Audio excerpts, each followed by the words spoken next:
In our politics lead, Americans' confidence that society and the government can do something about mass shootings is at a new high. Nearly 7 in 10 American adults say action can be taken that will be effective in preventing shootings such as the Uvalde school massacre from happening again.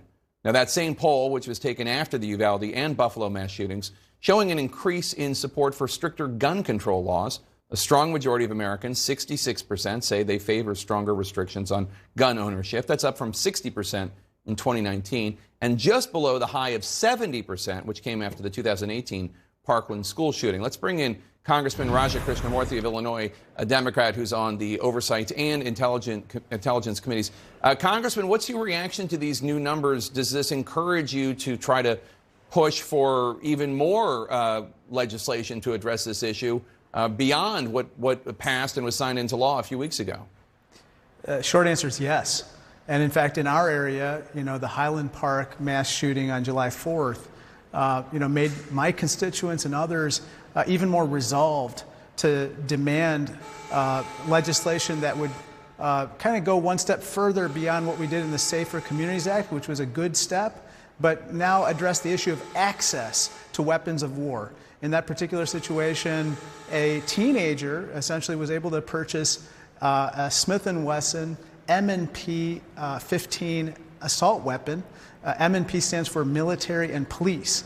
And that AR-15 style weapon was able to kill and maim dozens in a very short period of time. And so they want to see these types of weapons out of the hands of people, and that means either raising the age or banning the sale of these weapons altogether.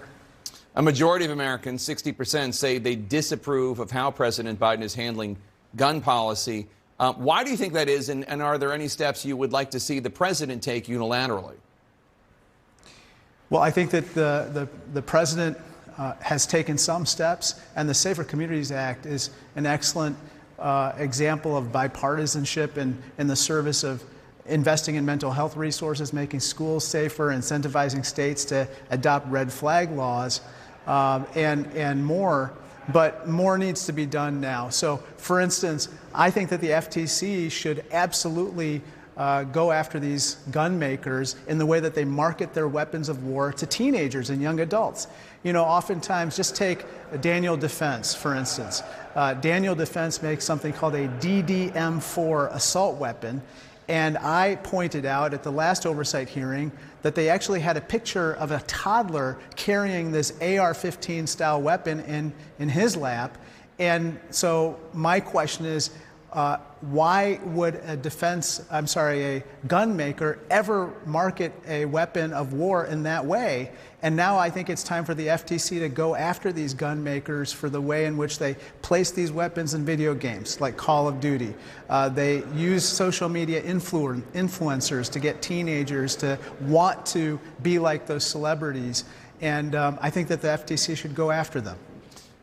In both the Buffalo mass shooting and the Highland Park mass shooting, the individual was 18 years old, bought his gun legally, and there was reason for him to have been red flagged before. But the community just didn't do it, whether law enforcement or teachers or whomever. I don't think that you can get a federal red flag law passed anytime soon, but you can work with lawmakers in Illinois to fix whatever went so wrong here, because police knew about this young man, and still they didn't flag it. And actually the General Assembly is meeting to kind of reform this red flag law. But Jake, it all boils down to access. Why should a teenager have access or be able to purchase an AR-15 style weapon? We should at the least raise the minimum age for purchase. But I've also co-sponsored a bill to ban the sale of these AR-15 weapons. And I think that it's time that we seriously look at that, because in mass shooting after mass shooting, we see the same types of weapons of war doing the same types of destruction that we saw on the 4th of July. This is a uniquely American problem that unfortunately happened on a uniquely American day, the 4th of July. Right, but of course most gun deaths in the United States are due to handguns, not what you call assault weapons or semi-automatic weapons. Let me ask you, the Senate Judiciary Committee held a hearing on gun violence today. Officials from Highland Park, Illinois came, including the mayor, who tells CNN that the Republicans on the committee, quote, mostly left the room while she was speaking. What do you know of that? What do you make of that?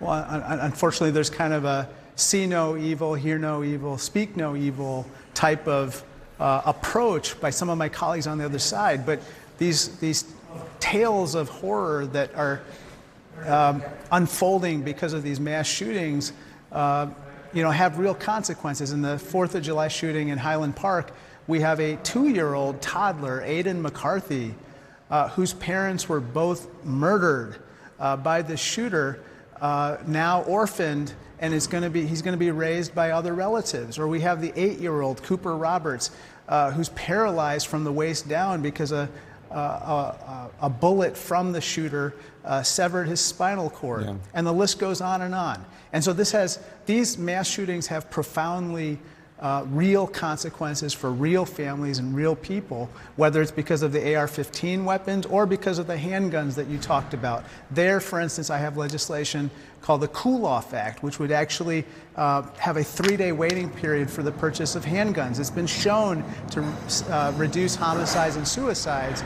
And I'm hopeful to move that, but obviously I need some support from people on the other side of the aisle, and they're not willing to offer that support now. All right, Democratic Congressman Raja Krishnamoorthi, thank you.